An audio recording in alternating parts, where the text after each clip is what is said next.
Welcome students. आज हम करेंगे एग्रीकल्चर। जो हमारा पहला चैप्टर है ग्रोइंग प्लांट, उस एग्रीकल्चर टॉपिक हमारा बाकी था, वो आज हम कंक्लूड करेंगे। What is agriculture? एग्रीकल्चर मतलब क्या? दैट मीन्स कि growing crops on large scale. Normally हम जो खेती बाड़ी की बात करते हैं उसे हम एग्रीकल्चर बोलते हैं। तो एक ही तरह का क्रॉप एक बड़े स्केल पे, मतलब बहुत बड़ी जगह में उसे ग्रो करना, that is called agriculture. Define समझते हैं उसकी। The practice of growing plants on a large scale for food और other purpose is called agriculture. मतलब कि प्रैक्टिस ऑफ ग्रोइंग प्लांट, जैसे मैंने बताया कि प्लांट को ग्रो करना बहुत बड़ी जगह पे on large scale for food and other purpose. Plant हम फूड के लिए तो ग्रो करते ही है, और अदर पर्पज के लिए भी कोई ना कोई काम की वजह से, कोई ऐसे यूटिलाइजेशन की वजह से उसे करना है, तो वो एग्रीकल्चर कहा जाता है। एग्रीकल्चर की डिफाइन इम्पोर्टेंट है, पूछा जाता है व्हाट इज एग्रीकल्चर। नेक्स्ट है plant that are grown in large quantities in a particular area और region during a particular season are called crops. अभी क्रॉप्स वाला भी समझते हैं। एग्रीकल्चर हमने देखा कि एग्रीकल्चर मतलब के डिफरेंट ग्रोइंग प्लांट की प्रैक्टिस है जो हम लार्ज स्केल पे करते हैं। Practice of growing plant on large scale are called agriculture. लेकिन प्लांट, कौन सा प्लांट हम ग्रो कर रहे हैं, पर्टिकुलर प्लांट ग्रो कर रहे हैं फॉर पर्टिकुलर सीजन, तो वो प्लांट को हम क्रॉप बोलते हैं। क्योंकि एक ही तरह के प्लांट्स ग्रो करने लगते हैं तो उसे हम क्रॉप्स कहते हैं। Plants that are grown in large quantity में जो प्लांट ग्रो हो रहे हैं इन अ पर्टिकुलर एरिया और रीजन, एक पर्टिकुलर एरिया और रीजन में, और in a particular season during a particular season are called crop. समझ आया? बहुत ही ईजी है, एक बार अच्छे से समझ लो कि plants that are grown in large quantities in particular area और region during a particular season are called crops. Clear? Next है various stages of agriculture. Agriculture अलग अलग स्टेजेस में डिवाइड है। क्या है देखते हैं। Crops need water and nutrients from the soil to grow well. हमें पता है कि किसी भी प्लांट को ग्रो होने में, यहाँ पे अभी प्लांट को हमने क्रॉप नाम दे दिया है, तो crop needs a water and nutrient. Water और न्यूट्रिएंट चाहिए for proper growth. Nutrients are provided by manures and fertiliser. Nutrients उसे कहाँ से प्रोवाइड होगा? मैन्योर और फर्टिलाइजर। मैन्योर मतलब के खातर, जिसे गुजराती में हम बोलते हैं, हिंदी में खाद, तो that is called manure and fertiliser. Manure वो बोले तो वो नेचुरल है, नेचुरल फर्टिलाइजर कहा जाता है, नेचुरली बनता है मैन्योर। एनिमल की वेस्ट, प्लांट की वेस्ट से वो रो होके, मतलब वो सड़ के वो बनता है, उसे मैन्योर कहते हैं। और फर्टिलाइज़र जो है वो फैक्ट्रीज में रेडी होता है, आर्टिफिशियली बनाया जाता है, पर्टिकुलर न्यूट्रिएंट के लिए बनाया जाता है, जबकि मैन्योर से सारे न्यूट्रिएंट्स मिलते हैं। तो मैन्योर और फर्टिलाइज़र ऐड करने पड़ते हैं because of to provide the nutrients. Specific fertiliser provide one or more nutrients. एक स्पेसिफिक मैंने जो बताया कि आर्टिफिशियली जो बनते हैं वो स्पेसिफिक फर्टिलाइजर होते हैं जो पर्टिकुलर अमाउंट में न्यूट्रिएंट देते हैं। Whereas the manure generally improve the soil fertility by increasing humus content.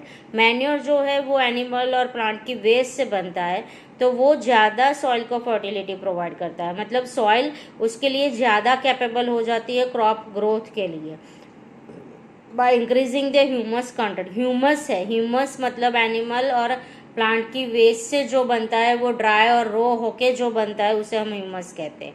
They are many contain small quantities of nutrient. उसमें कई सारे न्यूट्रिएंट की क्वांटिटी होती है।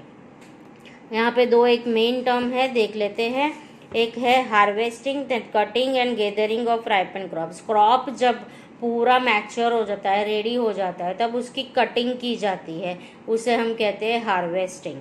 और स्कैरक्रो जो हम खेतों में देखते हैं ना, एक आदमी जैसा खड़ा कर देता है जिसे हम चाड़िया कहते हैं, दैट इज कॉल्ड स्कैरक्रो। मतलब एक ऐसा ऑब्जेक्ट जो खेत में बनाया जाता है जिससे कि ह्यूमन जैसा बनाया जाता है जो स्टिक से और बनता है और उसे क्लोथ पहनाए हुए होते हैं, ताकि बर्ड्स और ऐसे कोई स्कैवेंजर्स हो उन्हें ऐसा लगता है कि यहाँ पे कोई खड़ा है आदमी, तो वो खेतों में आते नहीं है। तो an object usually in the shape of human made of sticks and old cloth, stick और ओल्ड क्लोथ से बनाया हुआ object that is called scarecrow. Now come on to the next page.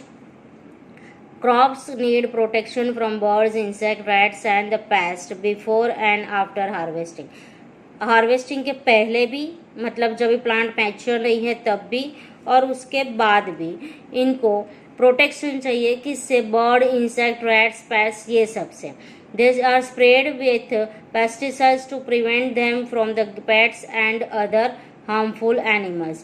तो वहाँ पे स्प्रेड है, they are spread the pesticides मतलब कि जो इंसेक्ट्स है, पेस्ट है, उसे मारने की मेडिसिन, उसे मारने की दवाई, to protect them from the pest and other harmful animals.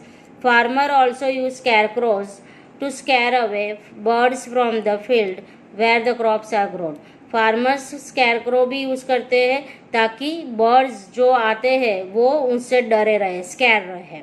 स्कैरक्रोज मतलब क्रो, ऐसा क्रो को डराने वाला ऐसा ऑब्जेक्ट, स्कैर करने वाला बर्ड को, उसे हम स्कैरक्रो कहते हैं। तो ये हार्वेस्टिंग के बाद और पहले बचाने के लिए पेस्टिसाइड्स यूज होता है, इंसेक्ट्स, बर्ड और पेट्स को बचाने के लिए, और स्कैरक्रो यूज होता है बर्ड को स्कैर करने के लिए, ताकि उनके क्रॉप्स फील्ड में सेफ रहे। कैसे ये क्रॉप्स ग्रो होते हैं उसके लिए आगे देखते हैं हम। पहला है द फील्ड एज प्लॉग्ड, मतलब सबसे पहले जो सॉइल है उसे प्लॉगिंग किया जाता है, लूजनिंग टर्निंग किया जाता है, मतलब कि सॉइल को ऊपर नीचे करके उसे क्रॉप के लिए रेडी करते हैं।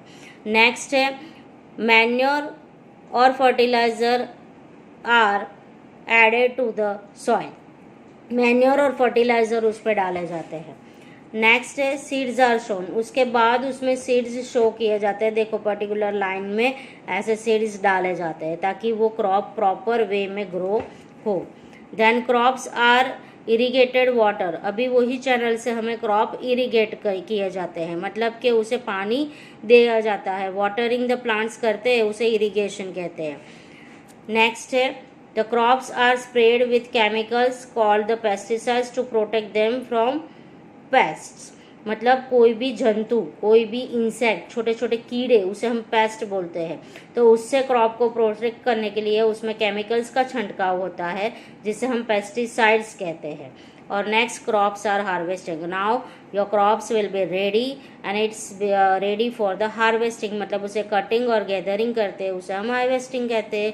हार्वेस्टिंग करने के बाद ये क्रॉप रेडी हो चुके हैं ताकि ये लोग फार्मर्स जहाँ भी उन्हें बेचना है वो क्रॉप्स बेच के अपना अर्निंग करते हैं। क्लियर, ये एग्रीकल्चर हुआ। आगे है in hilly regions people grow crops by cutting steps into the mountain side, ऐसे स्टेप्स करके कटिंग करते, स्टेप्स में क्रॉप्स को ग्रो करते, क्योंकि हिली रीजन है, पूरा उन्हें फ्लैट फील्ड नहीं मिलने वाला है, तो ऐसे स्टेप्स बना के करते हैं। This is known as step farming और टेरेस फार्मिंग, जो स्टेप बना के करते हैं तो उसे स्टेप फार्मिंग कहते हैं या टेरेस फार्मिंग कहते हैं।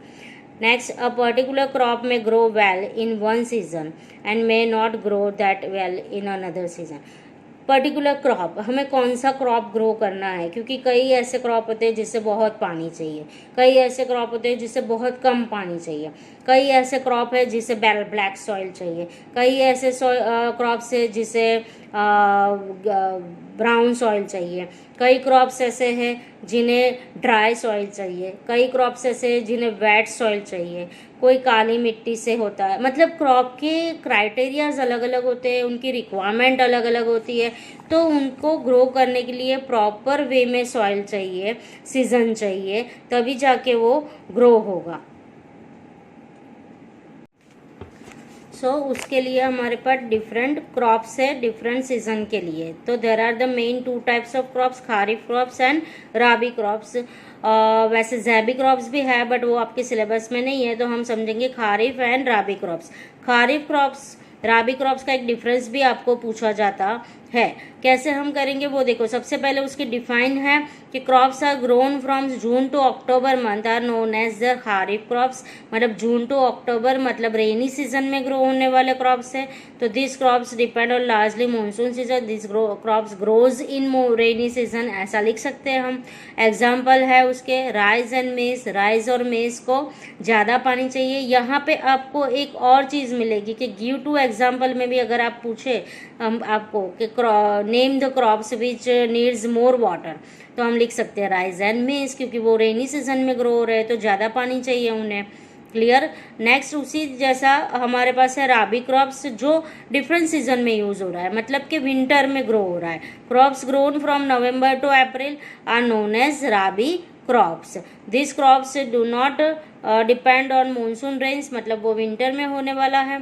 सच crops are wheat and legumes. यहाँ पे भी ये 3 डिफरेंस पॉइंट हो गए और यहाँ पे आपके गुड टू एग्जाम्पल्स में मिल गए कि ज़्यादा पानी वाले क्रॉप्स तो राइस मेज और कम पानी वाले क्रॉप्स तो व्हीट एंड लेग्यूम्स।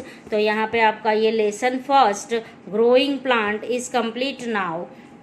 यहाँ पे आपको जितने इंपॉर्टेंट टॉपिक्स इंपॉर्टेंट पॉइंट्स टिक करवाए हैं, डिफाइंस टिक करवाए, वो आपको लिखनी है और उसके बाद आपको ये कीवर्ड्स नोट में लिखने हैं। ज़्यादातर पॉइंट्स में सब कवर हो ही जाएगा, बट अगर कुछ छूट गया है तो ये कीवर्ड्स और ये कीवर्ड्स सारे लिख लोगे तो सारे पॉइंट्स भी आ जा रहा है। लेकिन डायग्राम में आपको जर्मिनेशन वाला डायग्राम करना है, that is most important. Notebook में ये वाला करना है। उसके बाद आपको डायग्राम करना है कौन सा, उसके बाद आपको कोई डायग्राम नहीं है, सिर्फ ये चैप्टर से ये एक ही डायग्राम करो और ये कीवर्ड्स लिख लो ताकि आपके सारे पॉइंट्स आ जाएंगे। खारिफ और राबी का डिफरेंस लिख देना।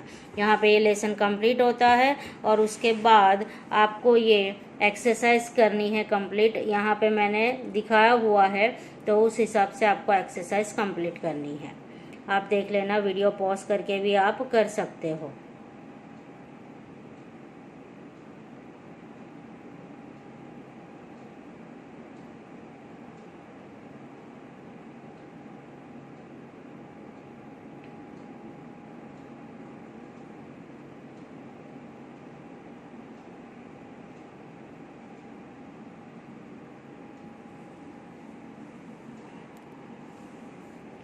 यहाँ पे कैरोट है, कैरोट का आंसर आएगा आपका, शायद रॉन्ग नंबर हो तो देख लेना। रूट, कैरोट यहाँ पे रूट फर्स्ट है। Potato that is stem, bryophyllum that is leaf, coconut that is fibrous covering and step farming is mountain side. ये वाले नंबर हमने आंसर के लिखे हैं। Next very short answer and question. तो यहाँ पे give one word, seed leaves that is called cotyledons, baby plant, seedling, process by which seed producing seedlings, germination, the method of seed disposal in pre plant explosion, the practice of growing plant on large scale for food is agriculture. Next give two example है। यहाँ पे आपका इतना objective portion खत्म हो रहा है, ये आपको नोटबुक में लिखना है और क्वेश्चन आंसर्स आपके स्कूल में जो लिखा है वो ही क्वेश्चन आंसर आपको नोटबुक में लिखने हैं। Now our first chapter is totally complete and you have to write it in your notebook and learn it properly. इस लेसन का पूरा सब कुछ होने के बाद हम इससे टेस्ट अरेंज करेंगे विद इन 3 और 4 days। So learn it properly बच्चों। और तब तक के लिए हमारा नया वीडियो के साथ हम मिलेंगे नेक्स्ट चैप्टर के साथ। Till then keep reading, keep learning. Thank you.